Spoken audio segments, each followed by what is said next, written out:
Assalamualaikum warahmatullahi wabarakatuh. Saya Zaki Fahma Aulia. Saat ini saya akan menjelaskan bagian dari mata kuliah pengantar manajemen, yaitu bagian dari kegiatan dalam fungsi manajemen.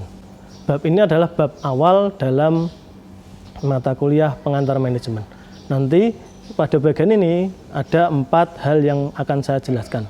Yang pertama adalah fungsi perencanaan atau planning, yang kedua fungsi pengorganisasian, yang ketiga fungsi pengarahan, dan yang keempat adalah controlling atau pengawasan.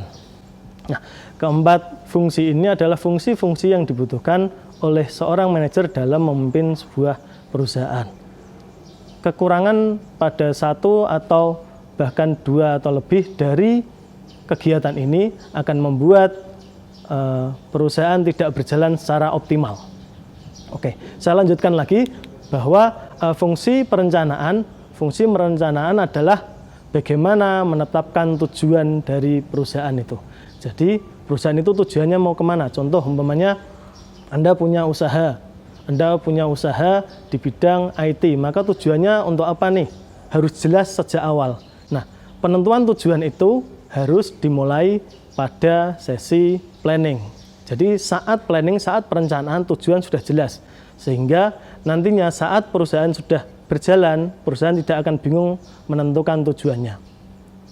Yang kedua adalah bagaimana nantinya perusahaan akan dijalankan sesuai dengan tujuannya. Jadi tidak meleset lagi tujuannya. Yang selanjutnya adalah perencanaan yang bagus akan membuat fungsi-fungsi lainnya, fungsi-fungsi yang kedua, fungsi yang ketiga, dan fungsi yang keempat akan berjalan sesuai dengan langkah dari planning. Karena kalau planningnya salah, selanjutnya akan ikut tidak sesuai dengan rencana. Sebenarnya ini ada 3 tujuan dari planning. Yang pertama intinya adalah bagaimana kita bisa mengantisipasi dan merekam perubahan. Maksudnya adalah seperti ini. Dengan adanya planning ini, maka manajer dan tim bisa mengantisipasi apa-apa saja yang nantinya akan terjadi di masa depan. Adanya antisipasi ini akan memudahkan manajer dalam menentukan planning. Selanjutnya, merekam perubahan. Adanya rekaman dari perubahan ini akan membuat manajer lebih mudah dalam menentukan strategi-strategi yang akan digunakan, baik jangka pendek berarti 1 tahun atau kurang, bahkan jangka panjang 5 tahun atau lebih, seperti itu. Selanjutnya, adanya perencanaan ini akan menghindari atau paling tidak menghindari pemborosan dan tumpang tindih dari pelaksanaan kegiatan. Pemborosan ini biasanya terjadi saat manajer tidak bisa memplanning dengan benar, akhirnya nanti ada pemborosan-pemborosan yang seharusnya tidak perlu dilakukan, tidak perlu terjadi, tapi harus terjadi karena planningnya yang kurang sempurna.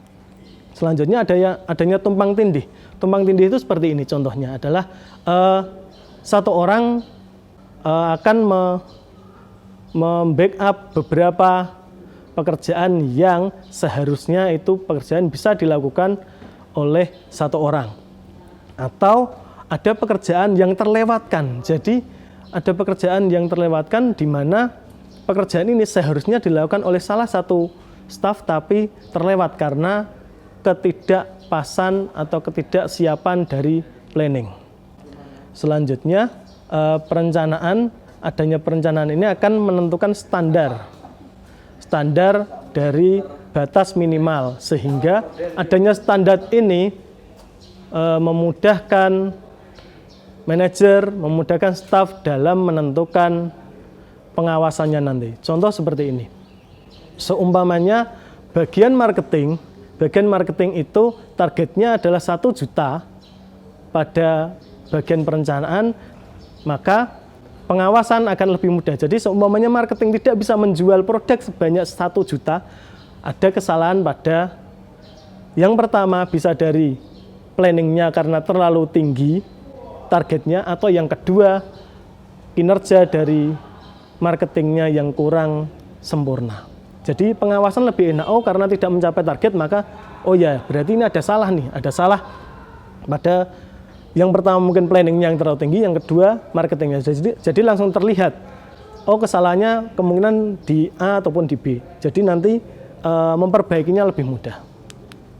Nah, manfaatnya yang pertama sama dengan yang tadi, bagaimana pengawas lebih mudah untuk mengawasi kinerja dari bawahannya, atau pimpinan lebih mudah untuk mengawasi kinerja dari bawahannya, karena sudah jelas, adanya planning ini sudah jelas, targetnya jelas, seumpamanya dari jumlah produk yang dijual itu jelas, lalu siapa saja yang bekerja itu jelas, maka pengawasan lebih mudah dilakukan daripada dilakukan tanpa planning.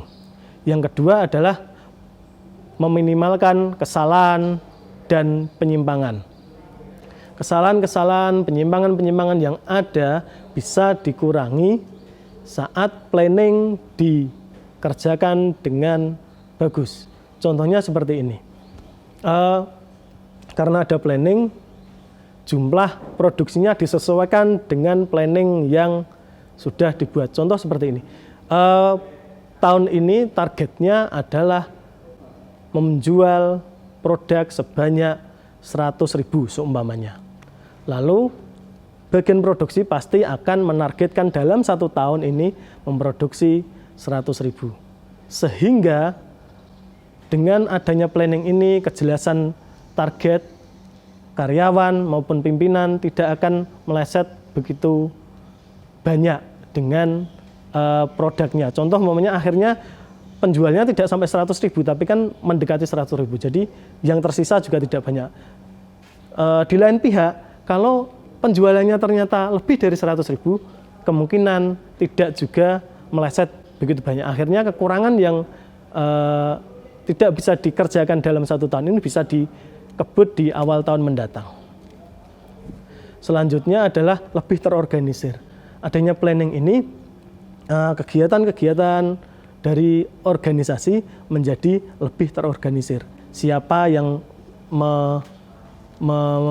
melakukan kegiatan ini, siapa yang bertanggung jawab tentang penjualannya, keuangannya, semuanya jelas. Berapa uangnya yang akan keluar, semuanya jelas. Jadi lebih terorganisir, tidak akan saling menyalahkan kalau targetnya tidak tercapai.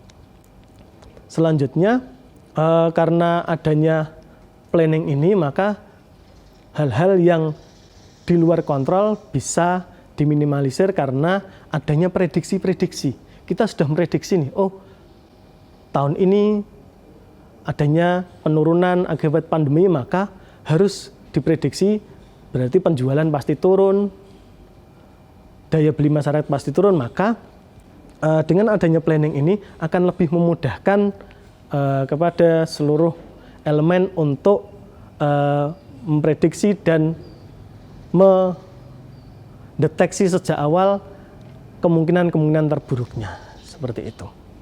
Selanjutnya, perencanaan yang baik. Nah, perencanaan baik ini yang bagus adalah tidak kaku. Maksudnya tidak kaku itu gini, jadi perencanaan itu sejalan dengan waktu, nanti kalau memang ada yang harus dirubah, maka tetap harus ada perubahan. Tidak boleh kaku. Perencanaan yang kaku akan menyulitkan bagian pelaksana dalam melaksanakan tugasnya. Lalu tujuan atau rencana dari perencanaan ini tidak boleh berubah secara drastis. Maksudnya begini, jadi umpamanya direncanakan dalam tahun ini ada 10 event, maka tidak bisa serta-merta kita menargetkan karena baru rame langsung menargetkan sampai 15 atau 20 event. Itu akan merusak semuanya. Maka kalau memang targetnya memang 10 event dalam 1 tahun, maka dibuat maksimal 12 atau 13. Jadi perubahannya tidak terlalu mencolok. Karena kalau perubahan mencolok akan ada ketidaksiapan pada resource atau sumber daya, baik sumber daya manusianya ataupun sumber daya yang lain. Lalu rencana yang baik adalah ini terintegrasi dan dikomunikasikan. Terintegrasi itu berarti dari atasan sampai bawahan tahu rencananya seperti ini, lalu dikomunikasikan. Jadi antara pimpinan sampai bawahan tahu semua, dikomunikasikan dengan bagus, maka target-target yang akan kita peroleh menjadi lebih mudah untuk dicapai. Lalu perencanaan memang harus detail. Kenapa harus detail? Detailnya itu akan memudahkan khususnya staf untuk menjalankan proses kerjanya. Bila perencanaan ini tidak detail, maka staf akan lebih mudah membuat keputusan-keputusan di luar dari yang seharusnya. Harus detail, harus jelas.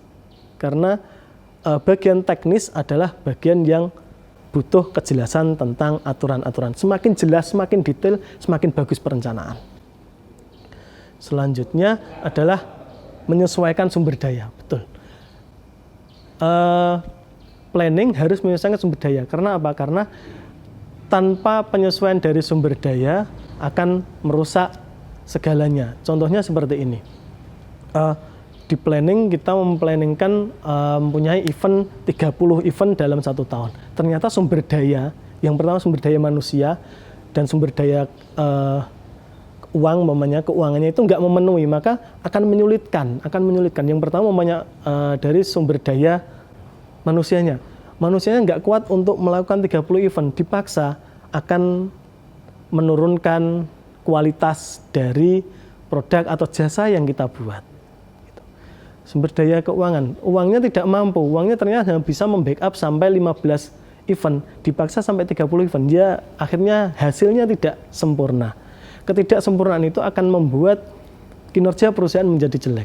Kinerja perusahaan menjadi jelek, maka akhirnya akan menurunkan brand dari perusahaan tersebut. Penurunan brand akan membuat perusahaan menjadi semakin tidak diinginkan oleh konsumen. Yang selanjutnya adalah rencana itu tidak harus rumit. Rencana itu tidak harus rumit, tapi rencana itu sesuatu yang bisa dijalankan.